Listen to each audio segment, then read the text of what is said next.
રાતે ગેમ રમાઈ ગઈ છે. આ ગામ આખું ખાલી છે. કઈક તો લોચો છે યાર.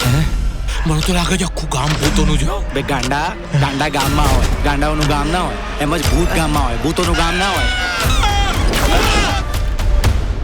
અમારી હાથે ના બનવાનું બન્યું છે. અરે અમે લોકો અધવચ્ચે ફસાયા છીએ. એટલે અડધા જીવે છે ને અડધા મરી ગયા. જે લોકો જીવે છે આ બાજુ આવી જાય, જે લોકો મરી ગયા છે આ બાજુ આવી જાય. ઉભો રહે નહીં. હું ગાંડો થઈ જઈશ. પેલો અવાજ બદલી નાખે છે, તું કપડાં કાઢી નાખે છે. ને અમે લોકોએ તમારી મદદ ના કરી તો તમે લોકો અમને અહીંથી જવા નથી.